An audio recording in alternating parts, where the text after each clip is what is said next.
तो दोस्तों, एक रेलवे स्टेशन जहाँ दिन भर भीड़ भाड़ रहती है, वहीं रात के समय वीरान और खौफनाक लगने लगता है। अंधेरे में खाली प्लेटफॉर्म, धीमी रोशनी में चमकती पटरी और दूर से आती ट्रेन की आवाज़ एक अजीब सा माहौल बना देती है। ये कहानी बेगमपुर रेलवे स्टेशन की है। ये स्टेशन दिन में आम रेलवे स्टेशनों की तरह ही व्यस्त रहता है। हर घंटे ट्रेनें आती जाती रहती हैं, यात्री प्लेटफॉर्म पर दौड़ते रहते हैं और अनाउंसमेंट की आवाज़ चारों ओर गूंजती रहती है। लेकिन जैसे ही सूरज ढलता है और रात का अंधेरा घिरता है, ये स्टेशन किसी और ही दुनिया का हिस्सा लगने लगता है। रात में यहाँ कोई भी ट्रेन रुकती नहीं। सभी ट्रेनें तेज़ी से इस स्टेशन को पार कर जाती हैं, मानो कुछ ऐसा हो जिसे छूने से वे भी डरती हों।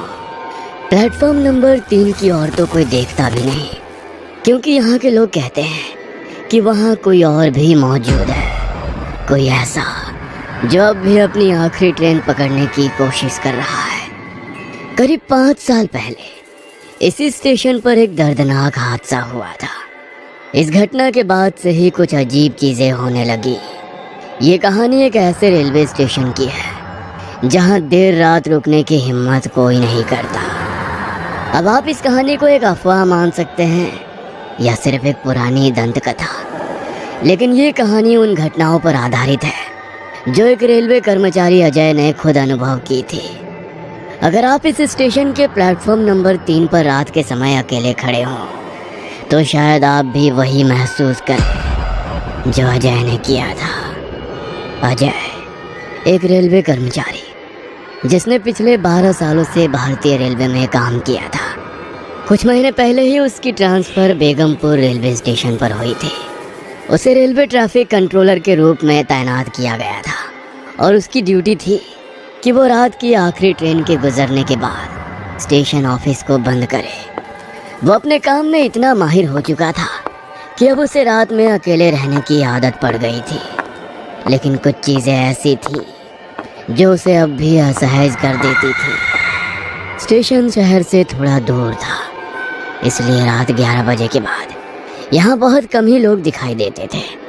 लेकिन कुछ कर्मचारियों और लोगों में ये चर्चा थी कि आधी रात के बाद प्लेटफॉर्म नंबर 3 पर अजीब चीज़ें होती हैं। कुछ कहते थे कि वहाँ किसी की परछाई दिखती है, तो कुछ को ऐसा लगता था कि वहाँ से किसी के चलने की आवाज़ें आती हैं। एक दिन अजय ने अपने एक साथी रमेश से पूछा, ये प्लेटफॉर्म नंबर 3 वाली बातें सच है या लोग बस मज़े ले रहे हैं? रमेश ने हल्की हंसी के साथ जवाब दिया, भाई मैंने खुद कुछ नहीं देखा, लेकिन बहुत से लोगों ने अजीब चीज़ें महसूस की है। पहले एक गार्ड था, उसने दावा किया था कि उसे प्लेटफॉर्म नंबर 3 पर एक आदमी बैठा दिखा, लेकिन जब पास गया तो कोई नहीं था। और ये सिर्फ एक ही बार नहीं हुआ, कई लोग कह चुके हैं कि यहाँ कुछ गड़बड़ है। अजय ने इस पर ज़्यादा ध्यान नहीं दिया। उसे भूत प्रेत की कहानियों पर विश्वास नहीं था। वो मानता था कि रात के अंधेरे और दिमाग की थकान के कारण लोग भ्रम का शिकार हो जाते हैं। लेकिन दोस्तों, उसे क्या पता था कि जल्द ही उसे खुद इस रहस्य का सामना करना पड़ेगा। कुछ साल पहले रवि एक सरकारी कर्मचारी था जो रोज़ाना रात 8:30 बजे की ट्रेन से सफ़र करता था। लेकिन उस दिन वो ऑफिस में ज़्यादा काम की वजह से लेट हो गया था। उसकी पत्नी ने फ़ोन पर बताया था कि घर पर मेहमान आए हुए हैं। वो जल्द से जल्द पहुंचना चाहता था। भागते भागते जब वो स्टेशन पहुंचा, तब तक ट्रेन धीरे धीरे शुरू हो गई थी। जल्दबाजी में उसने दौड़कर ट्रेन पकड़ने की कोशिश की, लेकिन प्लेटफॉर्म गीला था, जिससे उसका पैर फिसल गया और वो सीधे पटरी पर गिर गया। संतुलन बिगड़ने के कारण वो फिसल गया और पटरी पर गिरते ही ट्रेन के नीचे आ गया। यह हादसा रात के 10:30 बजे हुआ था और उस समय प्लेटफॉर्म पर मौजूद एक बुजुर्ग चाय वाले ने इसे अपनी आंखों से देखा था। चाय वाले के मुताबिक ट्रेन के गार्ड और कुछ यात्री मदद के लिए दौड़े, लेकिन तब तक बहुत देर हो चुकी थी। इस घटना के बाद स्टेशन पर यह अफवाह फैलने लगी कि रवि की आत्मा अभी भी प्लेटफॉर्म नंबर 3 पर भटकती है। कई यात्रियों ने बताया कि उन्होंने देर रात यहाँ किसी आदमी को बैठे देखा, लेकिन जैसे ही पास गए वो गायब हो गया। कुछ ने ये भी कहा कि ट्रेन के गुजरने के बाद पटरी पर सफेद कपड़ों में एक परछाई खड़ी दिखाई देती थी। उसके बाद से हर रात प्लेटफॉर्म नंबर 3 पर कुछ अजीब घटनाएं होने लगी, लेकिन अजय इन बातों पर विश्वास नहीं करता था। उसके लिए ये सब बस अफवाहें थी। एक रात अजय की ड्यूटी अकेली थी। आमतौर पर स्टेशन पर 2 कर्मचारी मौजूद रहते थे, लेकिन उस दिन उसके साथी रमेश ने किसी फैमिली फंक्शन के लिए छुट्टी ली थी।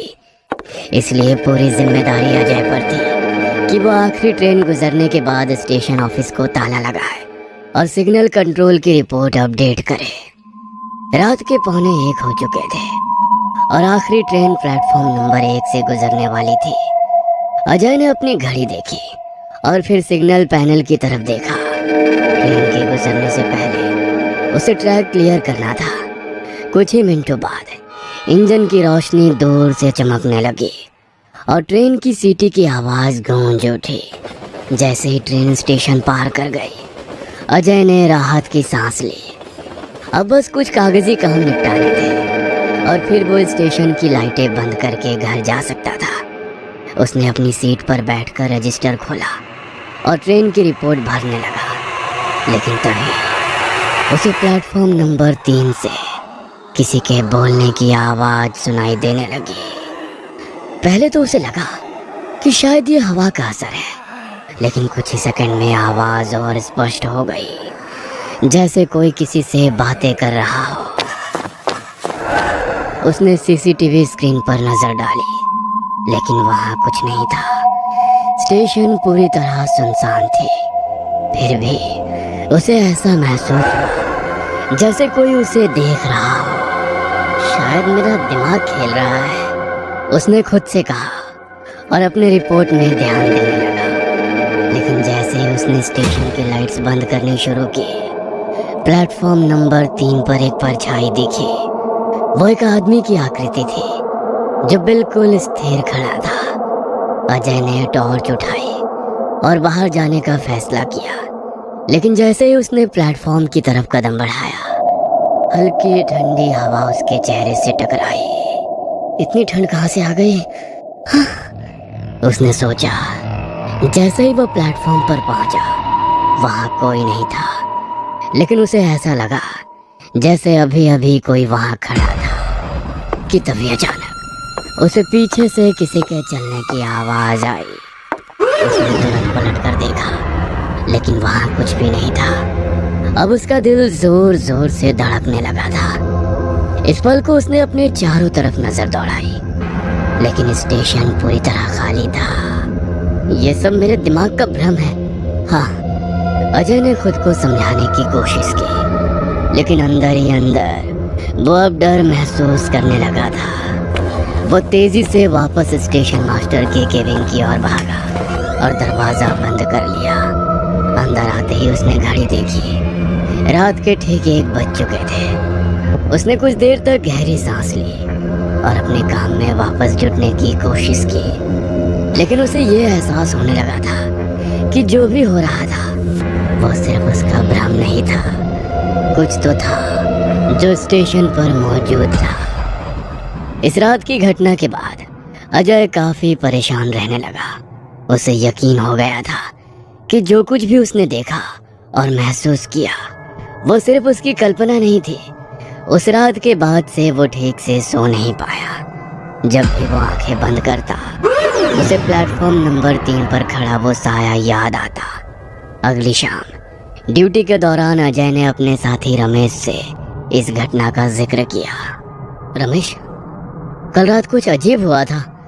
प्लेटफॉर्म नंबर 3 पर कोई खड़ा था, लेकिन जब मैं पास गया तो वो गायब हो गया। मैंने किसी की आवाज भी सुनी। रमेश ने हंसते हुए कहा। अजय, रात की शिफ्ट में अकेले होते होते तेरा दिमाग खराब हो गया है। नहीं यार, मैं मजाक नहीं कर रहा। कुछ तो है वहाँ। तू भी तो यहाँ काफी वक्त से काम कर रहा है ना? क्या तुझे कभी कुछ अजीब नहीं लगा? रमेश थोड़ी देर तक चुप रहा, फिर बोला, सच कहूँ तो मैंने कभी खुद कुछ ऐसा महसूस नहीं किया, लेकिन कई लोगों से सुना है कि प्लेटफॉर्म नंबर 3 पर रात में मत जाना। मैंने इसे अफवाह समझकर कभी ध्यान नहीं दिया। रमेश की बातें सुनकर अजय संतुष्ट नहीं था। उसने स्टेशन के आसपास के कुछ पुराने दुकानदारों से भी बात की। स्टेशन के बाहर चाय की दुकान चलाने वाले बुजुर्ग रामलाल ने कहा, बेटा, मैंने खुद उस रात रवि को ट्रेन में चढ़ने की कोशिश करते हुए देखा था और फिर उसकी दर्दनाक मौत। उसके बाद से कई लोगों ने उसे रात के वक्त स्टेशन पर देखा है। कुछ कहते हैं कि वो अब भी आखिरी ट्रेन पकड़ने की कोशिश कर रहा है। अब अजय को पूरा यकीन हो गया कि ये कोई मनगढ़ंत कहानी नहीं थी। अजय डर से बीमार पड़ने लगा और एक दिन ड्यूटी पर नहीं आया।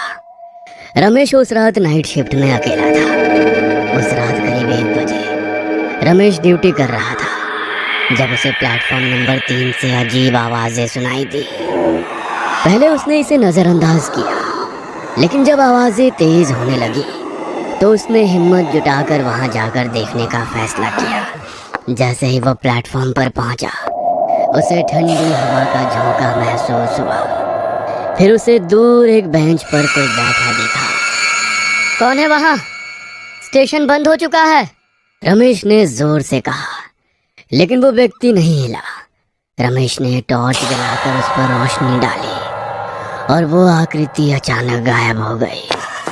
रमेश डर के मारे भागा और ऑफिस बंद करके घर चला गया। अगली सुबह वो अजय के घर गया। अजय, मैंने उसे देखा तो सही कह रहा था। अब दोनों को एहसास हुआ कि जो कुछ हो रहा था वो सच था, लेकिन स्टेशन मास्टर और अन्य अधिकारी उनकी बातों को मजाक समझते थे। धीरे धीरे अजय और रमेश की हालत बिगड़ने लगी।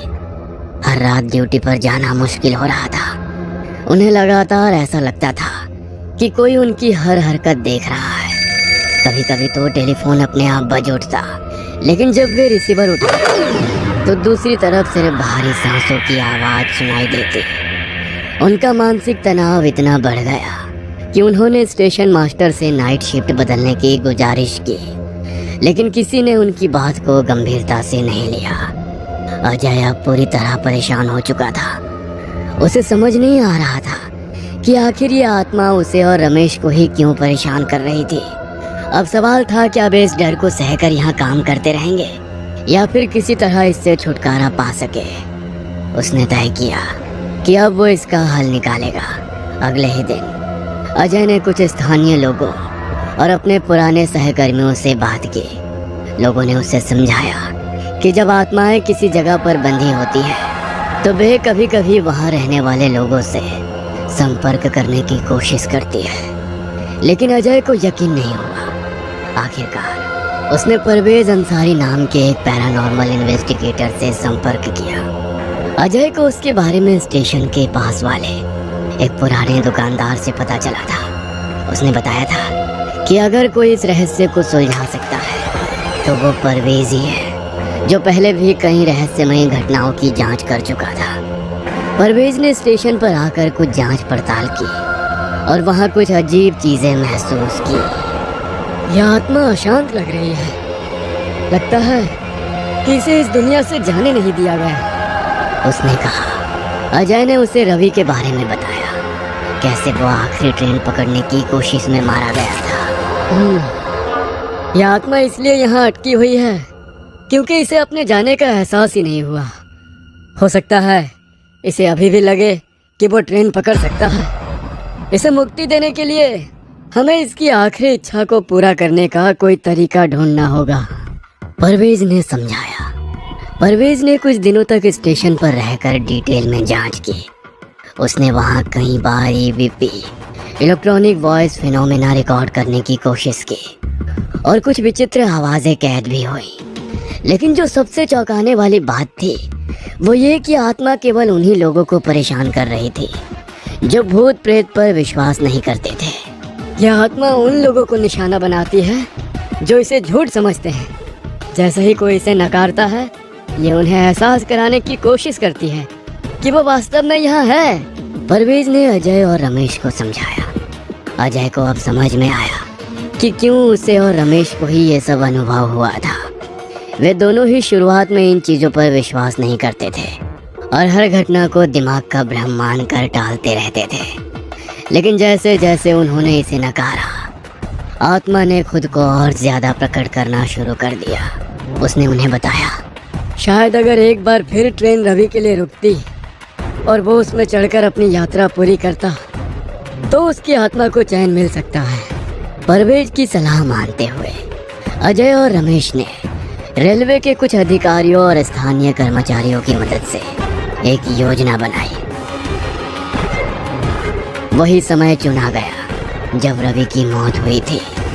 अजय ने प्लेटफॉर्म नंबर 3 को तैयार किया और एक इंजन को वहां से गुजरने की व्यवस्था की, बिल्कुल वैसे ही जैसे रवि उस रात ट्रेन पकड़ना चाहता था।